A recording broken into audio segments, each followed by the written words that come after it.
नमस्कार हिंदुओं, ओम नमः शिवाय। शिवरानी के अवतार की यह कथा अत्यंत आनंद प्रदान करने वाली है। जो कोई शिव शक्ति को हृदय में बसाकर इस कथा को सुनता अथवा पढ़ता है, वे परम पद को प्राप्त कर मनवांछित फल प्राप्त करता है। जब हिमाचल विवाह करके अपने घर लौटे, उस समय उनके राज्य में बहुत आनंद मनाया गया। तदुपरांत देवता तथा ऋषि मुनि आदि अपने मनोरथ की पूर्ति के लिए हिमाचल के समीप पहुँचे। हिमाचल ने सबका स्वागत सत्कार करते हुए कहा, आज मेरा भाग्य है जो आप सबने यहाँ पधार कर मेरे घर को पवित्र किया है। अब आप मुझे अपना सेवक जानकर कोई आज्ञा दीजिए। हिमाचल के इन विनम्र वचनों को सुनकर देवताओं ने अत्यंत प्रसन्न होकर कहा, हे हिमाचल, हम लोग तुम्हारे पास इसलिए आए हैं कि तुम्हारे द्वारा देवताओं के कार्य की सिद्धि होगी। तुम यह तो जानते ही हो कि सती ने दक्ष के यज्ञ में अपना शरीर त्याग दिया था। अस्तु अब तुम ऐसा उपाय करो जिससे वे तुम्हारी कन्या बनकर पुनः जन्म ले। ऐसा करने से तुम्हें तो आनंद प्राप्त होगा ही,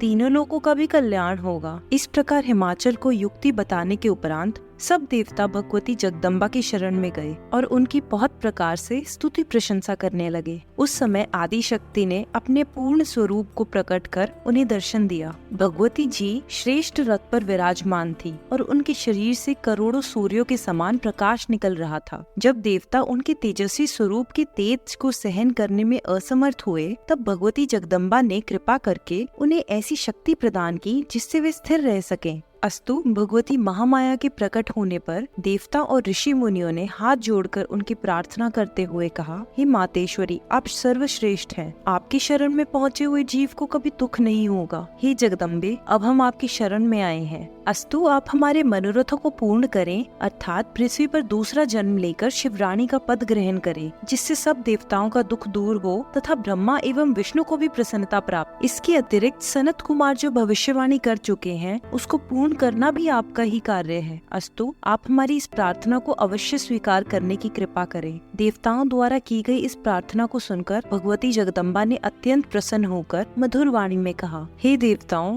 हमारी खुद की भी यही इच्छा है। अब हम तुम्हारी प्रार्थना को स्वीकार कर अवश्य ही अवतार लेंगी। हिमाचल और मैना हमें प्राप्त करने के लिए तप कर रहे हैं। उनसे बड़ा भक्त अन्य कोई नहीं है, अतः उन्हीं के घर में हम प्रकट होंगी। अब तुम सब लोग हमारे कथन पर विश्वास रखकर अपने अपने घर को जाओ। हम तुम्हारे दुख को अवश्य ही दूर करेंगी। और सुनो, हम तुम पर एक गुप्त रहस्य और प्रकट किए देती हैं, और वह यह है कि शिवजी ने भी हमारे दोबारा अवतार लेने के लिए अनेक उपाय किए हैं। जब से हमने दक्ष प्रजापति के यज्ञ में शरीर त्यागा है, तब से वे संसार में विरक्त होकर हमारे वियोग में अत्यंत दुखी हैं। उन्होंने हमारे शरीर की भस्म को अपने शरीर में मल रखा है और हमारी हड्डियों की माला को कंठ में पहन रखा है। हमारे वियोग दुख में दुखी होकर वे अब तक अकेले ही वन में भ्रमण करते रहे हैं और देवताओं की सभा में भी नहीं गए हैं। अस्तु तुम मन में किसी प्रकार का संदेह ना करो, तुम्हारे संपूर्ण दुख अवश्य ही दूर हो जाएंगे। इतना कहकर भगवती जगदम्बा अंतर्ध्यान हो गई और तब सब देवता भी उन्हें प्रणाम करके अपने अपने घर लौट गए। इस चरित्र को जो जो सुनेगा अथवा सुनाएगा, उसे परम पद की प्राप्ति होगी और उसके यहाँ धन संतान आदि की निरंतर वृद्धि होती रहेगी। हिमाचल ने जब अपनी पत्नी मैना को देवताओं की आज्ञा सुनाई, तो मैना को बहुत प्रसन्नता हुई। तदुपरांत दोनों पति पत्नी गृहस्थ धर्म का अति उत्तम रीति से पालन करने लगे। मैना ने शिव जी की सेवा पूजा आरंभ कर दी तथा प्रतिदिन उन्हीं कार्यों में अपना समय व्यतीत करने लगी, जिनके करने से शिवजी प्रसन्न होते हैं। दोनों पति पत्नी शिव तथा शिवरानी के स्मरण एवं ध्यान में मग्न हो गए। शिव के भक्त परम धन्य हैं। वे लोक तथा परलोक में अत्यंत आनंद तथा पुण्य प्राप्त करते हैं तथा अपने कुल को ही नहीं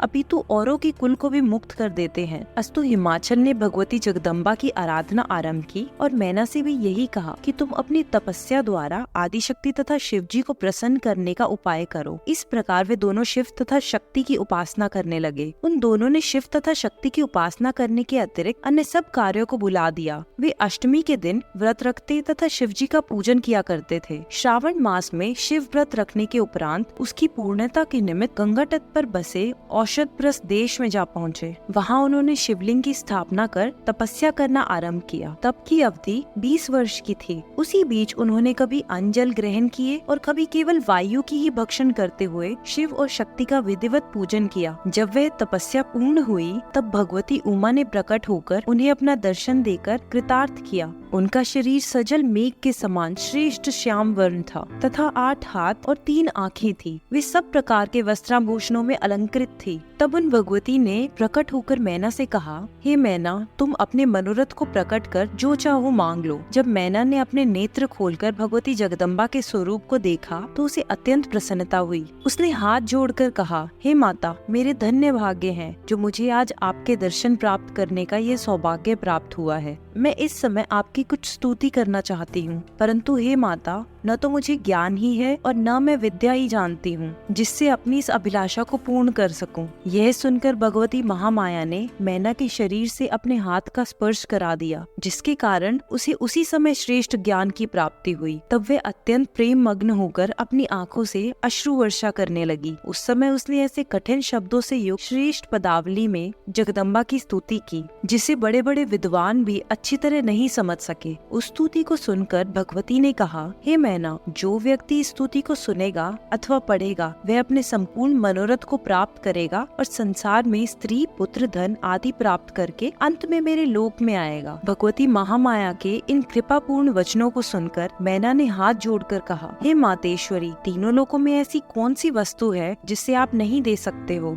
अस्तु, अब मेरी आपसे यही प्रार्थना है कि सर्वप्रथम मेरे गर्भ में अत्यंत धीर, वीर तथा गुणी पुत्रों का जन्म हो। वे ब्रह्म ज्ञानी होकर अपने कुल का मान बढ़ाएं तथा दोनों वैश्यों को मुक्ति देने वाले सिद्ध हों। तदुपरांत मेरे गर्भ से एक ऐसी कन्या का जन्म हो जो सब बातों में आपके समान ही हो और तीनों लोकों में उसके समान और कोई न हो, और वह देवताओं की दुख रूपी जड़ को काटने में कुल्हाड़ी के समान सिद्ध हो सके। मैना की इस प्रार्थना को सुनकर भगवती जगदम्बा ने मुस्कुराकर कहा, हे मैना, तुम्हारी बुद्धि को धन्य है जो तुमने ऐसा वर मांगा है। मैं तुम्हें इच्छित वर देती हूँ और यह बताती हूँ कि तुमने जिस प्रकार सुपुत्रों की कामना की है वे तुम्हारे गर्भ में उसी रूप में जन्म लेंगे, परंतु अपने समान मैं स्वयं ही हूँ। अस्तु, तुम्हारी मनोअभिलाषा की पूर्ति हेतु मैं स्वयं ही तुम्हारे घर में अवतार लूंगी। इतना कहकर भगवती जगदम्बा अंतर्ध्यान हो गई। जिस दिशा की ओर वे अंतर्ध्यान हुई थी उस दिशा की ओर प्रणाम करने के पश्चात मैना भी अपने घर को लौट चली। जब उसने घर जाकर हिमाचल को सब वृतांत कह सुनाया तब वे अत्यंत प्रसन्न हुए और उन्होंने मैना की बहुत प्रकार से प्रशंसा की। तदुपरांत हिमाचल ने इस उपलक्ष्य में एक बहुत बड़ा उत्सव मनाया। जब मैना ने शक्ति को अपने ऊपर प्रसन्न होते देखा तब वह आनंदित हो अपने घर को लौट आई। सर्वप्रथम उसने 100 पुत्रों को जन्म दिया। वे सब मैनाक तथा क्रौच आदि नाम से प्रसिद्ध हुए। उनके शरीर बहुत लंबे थे। वे सब अत्यंत बलवान, बुद्धिमान तथा गुणवान हुए। इसके पश्चात सती जी ने हिमाचल के हृदय में प्रवेश किया ताकि उनके सब मनोरथ पूर्ण हो सके।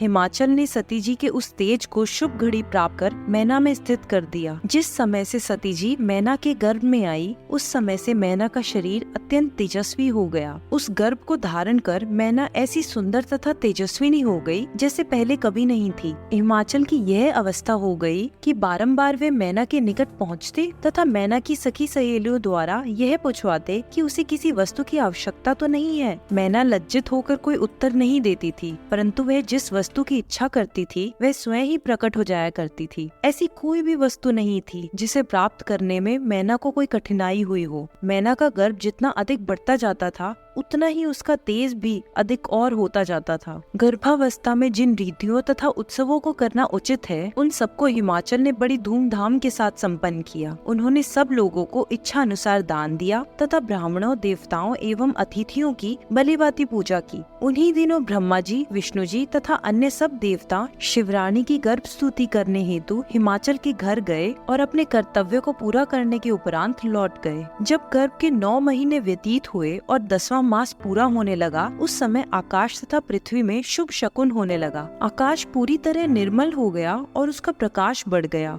सभी अशुभ ग्रह लुप्त हो गए। इस प्रकार मधुमास की शुक्ल पक्ष नवमी को मृगशिरा नक्षत्र में अर्धरात्रि के समय भगवती महामाया ने उस अपार आनंद के बीच मैना के गर्भ से पार्वती रूप में जन्म ग्रहण किया। कालिका पुराण में भी ये कथा लिखी हुई है। उस समय ब्रह्मा जी और विष्णु जी सब देवताओं सहित संपूर्ण सामग्रियों को साथ लेकर हिमाचल के स्थान पर जा पहुँचे। सबने अपनी अपनी बुद्धि के अनुसार शिवरानी की स्तुति एवं प्रशंसा की। उस समय अनेक प्रकार के बाजे बज रहे थे तथा पुष्प वर्षा हो रही थी। देवताओं ने उन आदि शक्ति की स्तुति करते हुए इस प्रकार कहा, हे जगदम्बे, आपकी जय हो। आप तीनों लोकों की माता तथा भगवान भूत भावन की अर्धांगिनी है। आप हमारी विपत्तियों का नाश करें, क्योंकि हमारे मन की कोई भी अभिलाषा आपसे छिपी नहीं है। हे आदि शक्ति, सृष्टि के सभी जीव आपके सेवक हैं। ब्रह्मा, विष्णु और शिव आपके पुत्र कहे जाते हैं तथा तीनों गुणों की उत्पत्ति आपसे ही हुई है। आप ब्रह्म स्वरूप आदि शक्ति बनकर सब जीवों में निवास करती हैं। वेदों ने आपकी महिमा का कुछ वर्णन किया है, परंतु पार नहीं पा सके हैं। उपनिषद इस बात को कहते हैं कि यदि किसी मूर्ख पर भी आपकी कृपा हो जाए तो वह आपकी स्तुति करने में समर्थ हो सकता है।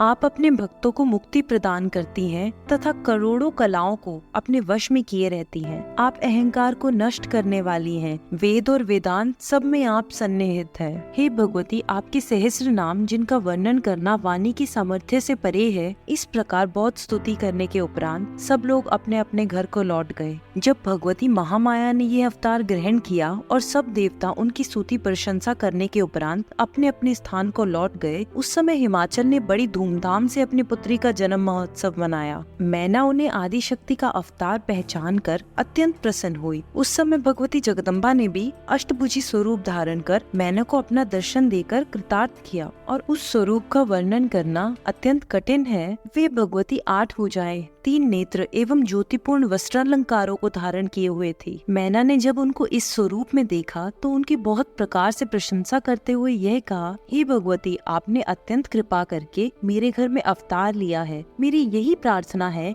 कि आपका यह स्वरूप मेरे हृदय में सदैव स्थित रहे। अब आप कृपा करके पुनः अपना बाल स्वरूप धारण कर मुझे सुख पहुँचाए। मैना की प्रार्थना सुनकर भगवती महामाया ने उसे सांत्वना देते हुए कहा, हे मैना, मैंने इस समय यह स्वरूप केवल इसलिए धारण किया है ताकि तुम्हारे हृदय में यह विश्वास हो सके कि मैं वही देवी हूँ जिसे तुमने वरदान प्राप्त करते समय देखा था। अब तुम अपने मन में निश्चिंत हो जाओ। इतना कहकर भगवती जगदम्बा ने पुनः बाल स्वरूप धारण कर लिया और नवजात शिशु की भांति रुदन करने लगी। हिमाचल को भी उस समय बड़ा ही हर्ष हुआ। तदुपरांत पुरोहित, गुरु, ब्राह्मण तथा ऋषि मुनियों को साथ लेकर घर के भीतर पहुँचे।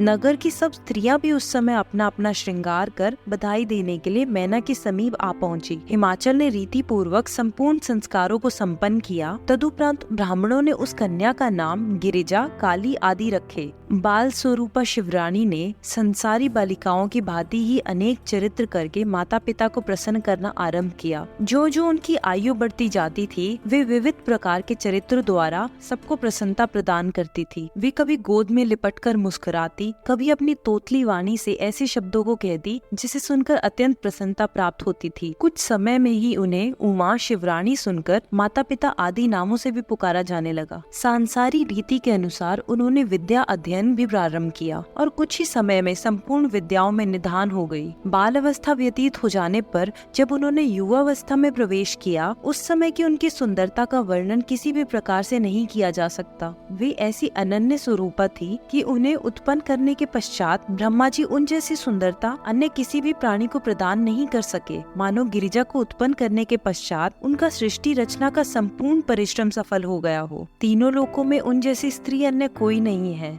रति और भगवान विष्णु के मोहिनी रूप की महिमा भी उनके सौंदर्य के समक्ष नहीं ठहर पाती। इसलिए यह कहना उचित है कि वे अपनी उपमा आप ही थी।